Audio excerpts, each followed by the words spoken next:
Stock market ने पिछले हफ्ते अपना ऑल टाइम हाई दिखाया और फिर 1000 पॉइंट का झटका दिखाया। 24 जुलाई यानी कि आज भी शेयर बाजार लास्ट में लाल निशान में ही बंद हुआ। नए फाइनेंशियल ईयर की जब शुरुआत हुई थी तो मार्केट की रैली का साथ मिला था, लेकिन अब आईटी कंपनियों की शुरुआती नतीजों ने उस पर कुछ हद तक ब्रेक लगा दिया। अमेरिका में इंटरेस्ट रेट पे फेड रिजर्व का क्या रुख होगा, ये भी अगले 2 दिनों में यानी कि 26 जुलाई को साफ हो जाएगा। इकोनॉमिस्ट अनुमान लगा रहे हैं कि इस बार फेड रिजर्व रेट बढ़ा सकता है, लेकिन उसके बाद फिर कटौती का दौर शुरू होगा। तो स्टॉक मार्केट के मौजूदा दौर पे बात करने और हमारे इन्वेस्टर्स को गाइड करने आज हमारे साथ हैं एसएमसी ग्रुप के चेयरमैन सुभाष अग्रवाल जी। सुभाष जी, मनी कंट्रोल हिंदी के इस शो में आपका स्वागत है। और हमारे सारे यूजर्स जो इसे देख रहे हैं, सबसे पहले मनी कंट्रोल हिंदी के यूट्यूब चैनल को लाइक शेयर सब्सक्राइब कर ले।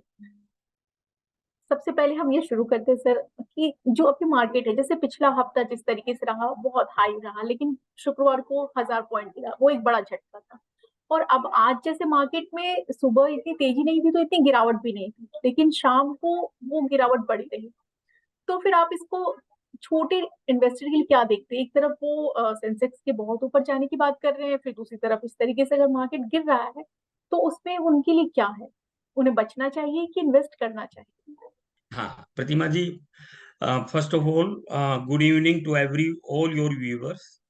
आपका क्वेश्चन है कि मार्केट कल गिरा, आज भी थोड़ा सा गिरा है, तो इन्वेस्टर क्या क्या करना चाहिए। फ्राइडे को गिरा था और आज भी गिरा है। देखिए, मैं शेयर मार्केट में कभी ये नहीं कहता कि शॉर्ट टर्म आप एंटर करें। आप you must enter in the share market for longer term. और अभी जो मार्केट में हमने देखा था 67,000 तक सेंसेक्स चला गया था और 60,000 को क्रॉस कर गया था। आज हम देखें तो 66,375 क्लोज हुआ है। और इसी प्रकार निफ्टी भी 19,990 तक चला गया था। 10 पॉइंट रह गया था टच होने को 20,000 को। और as on today it is 19,666। तो ये प्रॉफिट बुकिंग रही है। अभी फंडामेंटल्स में कोई कमी नहीं है इंडियन शेयर मार्केट की। थोड़े वैल्यूएशंस हाई हो गए थे, पीई भी हाई हो गया था। और मैक्रो फंडामेंटल्स आप कह सकते हैं इंडिया का स्ट्रोंग है। और पीएमआई, मैन्युफैक्चरिंग पीएमआई भी अच्छी चल रही है। इन्फ्लेशन कंट्रोल में है। जीएसटी का कलेक्शन बेटर है। तो जो अपना आरबीआई मॉनेटरी पॉलिसी में उम्मीद नहीं है कि इंटरेस्ट विल बी हाई करेंगे। हालांकि फेड रिजर्व की अभी 26-27 जुलाई को आसपास फेड मीटिंग है। उसमें हो सकता है 25 पैसा हाइक कर दे इंटरेस्ट रेट। तो मॉनसून भी बेटर है नहीं। एफपीआई का मनी बहुत आया हुआ है। अप्रैल, मई, जून, जुलाई में तकरीबन 1.25 लाख करोड़ से ऊपर पैसा आ चुका है। तो ये दीज फैक्टर्स आर इम्पोर्टेंट। और क्वार्टरली रिजल्ट्स भी ग्रो करके आ रहे हैं। तो दीज आर गुड फैक्टर्स जिससे कि मार्केट बेटर रहना चाहिए। जी सर, मैं एक चीज जो समझना चाहूंगी कि पहले हाँ, जैसे अप्रैल से लेकर जून तक मार्केट में एक अच्छी तेजी रही, और जब से आईटी कंपनियों के रिजल्ट आए हैं वो थोड़े एक्सपेक्टेशन से नीचे रहे हैं। उसके बाद मार्केट पे एक थोड़ा प्रेशर भी रहा है। तो अब आगे अगर हम आईटी स्टॉक्स की बात करें, हालांकि आईटी स्टॉक्स एक बुरे दौर से निकल के थोड़े से रिकवरी के मोड में आए हैं, तो क्या अभी मौका है या दूर रहना ही बेहतर? देखिए, टीसीएस का रिजल्ट हम बेटर कह सकते हैं। बाकी जो इन्फोसिस है, एचसीएल है, विप्रो है नहीं, माइंड ट्री है, इनके रिजल्ट्स इतने बढ़िया नहीं थे। जी सर। और उनकी गाइडेंस भी, फ्यूचर गाइडेंस भी बेटर नहीं थी, है ना। क्योंकि इसके पीछे जो कारण है, इनका मेन कारण है यूएस और यूरोप। यूएस और यूरोप में अभी इतनी कंफर्टेबल सिचुएशन नहीं है इकोनॉमी की। जी सर। पहले तो बहुत ज्यादा खराब लग रही थी। यूएस लग रहा था रिसेशन में चला जाएगा, यूरोप भी रिसेशन में चला जाएगा, लेकिन वहां से तो कुछ बेटर हुई है। तो अभी रिजल्ट जो है वो पास्ट उसके हिसाब से आए हैं। तो इसलिए उनके रिजल्ट सही नहीं थी। और उन्होंने 20,000 हेड काउंट भी रिड्यूस किए हैं, कॉन्ट्रैक्ट किए हैं। तो ये बिल्कुल सर। चारों पांचों कंपनियों ने। तो इससे क्या मतलब निकलता है कि उनको अभी ग्रोथ बहुत ज्यादा नजर नहीं आ रही है। तो मेरे ख्याल 1 साल के करीब ये थोड़ा ठंडा रह सकता है। हमें देखना पड़ेगा कि डोमेस्टिक मार्केट में आईटी के अंदर अच्छा है, ग्रोथ है, और जिनका बाहर का शेयर ज्यादा है वहां पे थोड़ा सा हिट है। लेकिन यह है कि अभी डिप ज्यादा हो जाता है किसी वजह से। कई बार क्या होता है, किसी इंडस्ट्री का आउटलुक बहुत नेगेटिव लगने लगता है जी सर। तो सेलिंग बढ़ जाती है। तो यदि यहाँ से 5% के करीब आईटी के स्टॉक और नीचे चले जाएं तो मैं कहूंगा फंडामेंटली स्ट्रोंग हो जाएंगे, तब एंट्री करना बनता है। लेकिन अभी 1 साल तक बहुत ज्यादा उम्मीद नहीं है। वो उसमें भी रिटर्न इन्वेस्टर को रीजनेबल आएगी, और अभी दूर ही रहे तो बेटर रहेंगे कुल मिलाकर। यानी अभी मौजूदा लेवल से 5% नीचे जाते हैं तो एंट्री का पॉइंट बनता तो है। थोड़ा एंट्री का लेवल बन जाता है। अच्छा, एक और चीज, क्योंकि अब आईटी कंपनियां गाइडेंस भी घटा रही है, वो एक ज्यादा डर की बात है कि उनको अब आगे का अपना फ्यूचर उतना ग्रोथ नहीं दिख रहा है जितना होना चाहिए। तो इसको लेके फिर क्या चीजें 1 साल में रिकवरी के मोड में आ सकती हैं? नहीं, मतलब क्वेश्चन ये है कि यदि यूरोप और यूएस दोनों का मार्केट, जो कि अब लग रहा है कि धीरे धीरे ट्रैक पर आ रहा है, इन्फ्लेशन यूएस के अंदर 3% के करीब आ गई है, यूरोप में भी इन्फ्लेशन डाउन हुआ है, अनएम्प्लॉयमेंट की फिगर वहां सही है, थोड़ी जहाँ उनका डेट की जो प्रॉब्लम थी वो सीलिंग को क्रॉस कर गए थे, सीलिंग फुल हो गई थी, उसमें थोड़ा सॉफ्ट रहा है। थोड़ा सा हाइक, यदि इंटरेस्ट रेट हाइक नहीं करते हैं तो मैं समझता हूँ ग्रोथ पॉसिबल है। और यदि अभी 25 पैसा बढ़ा रहे हैं और आगे नेक्स्ट मीटिंग में भी बढ़ाते हैं तो it will be a challenge, क्योंकि वहाँ के रीजनल जो बैंक है वो थ्रेट में थे। पॉसिबल? मतलब 186 रीजनल बैंक है यूएस के अंदर, वहां पे रीजनल बैंक फेल हो रहे थे। उसके पीछे कुछ और बड़ा कारण नहीं था, सिर्फ जो उनका पैसा था सेव वो यूएस ट्रेजरी बॉन्ड में इन्वेस्टेड था। और यूएस ट्रेजरी बॉन्ड का रेट जैसे 4-4.5%, तो वहां का फेड रिजर्व रेट है 4.5%, 25 पैसा और बढ़ा देंगे तो 0.5% है। और उन्होंने डिपॉजिट लिए हुए हैं 1% के ऊपर। तो बिल्कुल। उनको पैसा, जो पैसा विड्रॉ हो रहा है वो यूएस ट्रेजरी बॉन्ड को बेचकर उनको रिपे करना पड़ रहा है। करना तो पड़ रहा ये एक चैलेंज बना हुआ था। तो इसलिए वहां की इकोनॉमी में यदि अ, कुछ इस तरह से रेट कंटिन्यूस बढ़ते हैं तो प्रॉब्लम आएगी। हालांकि इन्फ्लेशन इतना कंट्रोल में आ गया 3% होने से, लगता है कि इंटरेस्ट रेट नहीं बढ़ेगा, फेड हाइक नहीं बढ़ाएगा, तो इनकी इकोनॉमी स्टेबल हो जाएगी। है। अच्छा, और मैं जैसा समझता हूँ आईटी का भी बिजनेस भी ग्रो करेगा। धीरे धीरे ग्रो करेगा। अगर हम एक बार सेंसेक्स की पूरी चाल को देखें तो फाइनेंशियल ईयर 2023 यानी कि पिछले साल अप्रैल में मार्केट जहां था, इस साल भी सेंसेक्स ऑलमोस्ट वही 59,000 के आसपास है। पिछले 3 महीने में तेजी रही और अब कई सारे मिड कैप स्मॉल कैप के शेयर या तो 100% या 50% तक चढ़ चुके हैं। तो ये जो अभी हम एक सिर्फ सैंपल के तौर पे देखें कि लास्ट फ्राइडे जैसे 1,000 पॉइंट गिरा, फिर आज भी सेंसेक्स 300 पॉइंट गिरा, तो क्या ऐसा बीच बीच में झटका आता रहेगा या एक रैली की कंसिस्टेंसी बनी रहेगी?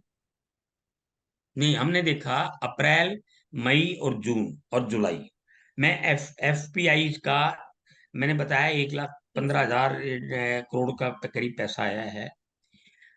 तो मार्केट एकदम, इनके पीई जिसे हम कहते हैं ना, वो 20 से ऊपर चला गया था। चाइना का अभी 9-10 के आसपास है। यदि इससे मार्च से पहले आप देखेंगे, जनवरी फरवरी के अंदर, तो एफपीआई चाइना में बाई कर रहे थे, इंडिया में सेल कर रहे थे।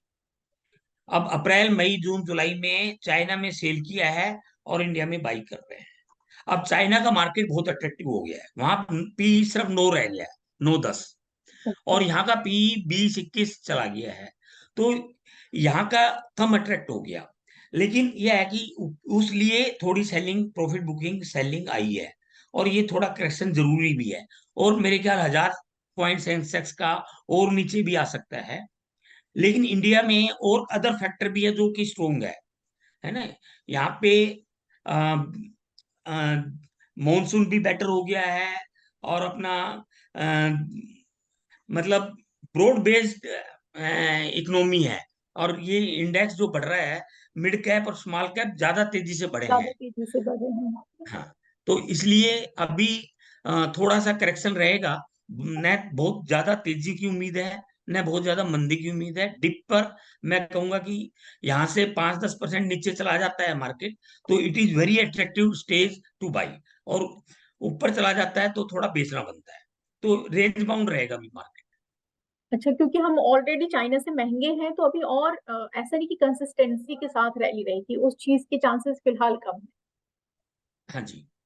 जी सर, एक और चीज जो मतलब बदलते टाइम में जो हमने देखा है, जैसे new age tech, Zomato, Paytm, Nykaa, इन लोगों ने जितना बूम करके एंट्री मारी थी मार्केट में उतना रहे नहीं। तो अभी आज के टाइम में हमें, अपने जो छोटे इन्वेस्टर हैं, वो conservative banking stock, auto stocks वैसे फोकस करें कि न्यू एज टेक कंपनियों में कुछ शेयरों पे गौर कर सकते हैं?